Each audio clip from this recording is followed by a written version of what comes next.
SAMU57, qui est depuis 3 mois avec la solution, avec notamment des sociétés de Fuji, qui aujourd'hui sont en train de créer des packs d'imagerie avec les différents hôpitaux en locaux, et donc ils pourront suivre également tout ce qui est échographie, des choses comme ça, directement sur le terrain. Et donc ils ont plus d'échographes aussi sur les véhicules, de façon à pouvoir renseigner les médecins à distance.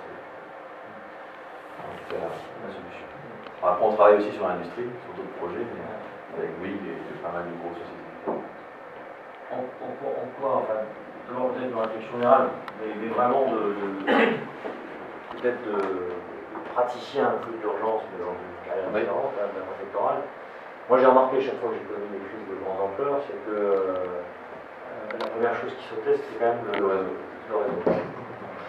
Et donc, vraiment, de façon parfois même déraisonnable, enfin, même si c'est pas tremblement de terre, c'est vraiment la saturation, c'est toute une série de choses. Foot, hein, c'est ça de déjà.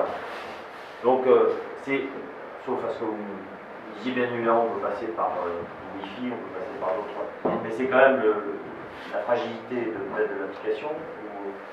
C'est quand même le réseau 3G 4G, non? C'est un avantage parce que finalement c'est une diffusion qui est quand même beaucoup plus opérationnelle et enfin en tout cas beaucoup plus ouverte que ce sur quoi on investit, mais je ne veux pas faire d'analyse critique, il y a eu un très bon rapport parlementaire sur Antarex il y a quelques temps, donc effectivement ça a des avantages et des inconvénients d'investir sur des réseaux propres, sécurisés, ça a aussi des limites indescriptibles. Et alors, ce qu'on peut dire de cette question de la fragilité des réseaux?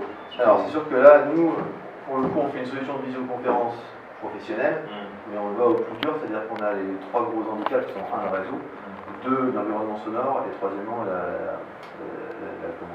visibilité, parce que c'est dans le noir. Donc, c'est sûr que les réseaux, donc nous, on peut déjà travailler en synchrone ou asynchrone. Alors, c'est pas prêt aujourd'hui, mais c'est dans la roadmap, ça va être prêt notamment à la rentrée de septembre.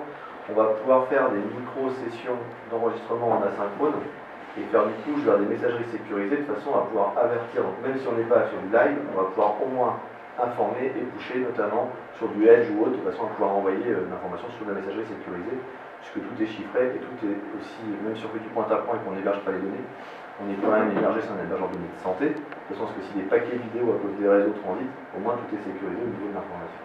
Aujourd'hui, c'est un peu le souci, et on travaille avec les ARS Aquitaine, on travaille avec toutes ces grandes régions qui ont des gros problèmes de désert, on va dire réseau, c'est-à-dire les zones blanches, c'est qu'on va travailler. Alors, on a aussi une solution, donc là on est sur une résolution, on va dire, type classique, on est à la limite de la HD, on n'est pas en HD, mais ça suffit largement pour faire un bonne qualité de call. On a, notamment pour le pré-urgence, dégradé aussi de façon à optimiser le réseau, donc d'avoir un maximum. Mais c'est sûr que quand même, on est sur une solution de visioconférence donc à base, forcément, avec le réseau. Donc on ne résoudra peut-être pas, et ça je reprends les termes exacts de la question ici, c'est qu'on ne résoudra peut-être pas 100% des problèmes, mais on pourra peut-être en résoudre déjà 80%, 70%. Et après, je ne veux pas trouver une réponse de Normand, mais très clairement, aujourd'hui, sur un état de crise avec 150-200 blessés, en fait, tout le monde est dans le jus, tout le monde est dans le rouge.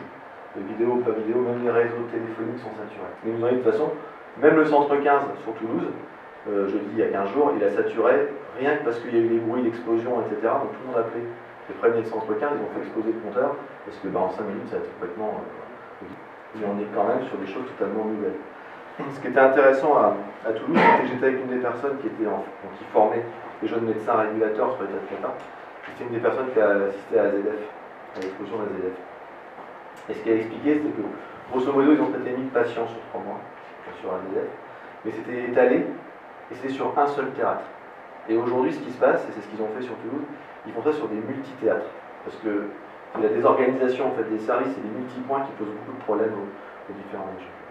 Donc nous, on essaye de discuter avec les acteurs, mais je crois qu'aujourd'hui, même les acteurs, la police, l'interservice est complexe, parce que maintenant, c'est plus les rouges qui arrivent en premier, c'est la police scientifique, parce qu'ils vont d'abord sécuriser les problèmes de colis piégés. Ils ne savent pas s'il n'y a pas des gars aujourd'hui qui sont dedans, qui attendent à se faire exploser en deuxième volet, etc. Donc, on voit bien que le réseau Antarex en particulier, moi je fais partie du COPI de l'INVT, c'est l'acronyme à la France OT, qui est le pilotage de toutes ces questions de fréquence, en particulier du service de secours au niveau national. Et on était la semaine dernière sur ce sujet au ministère de l'Intérieur.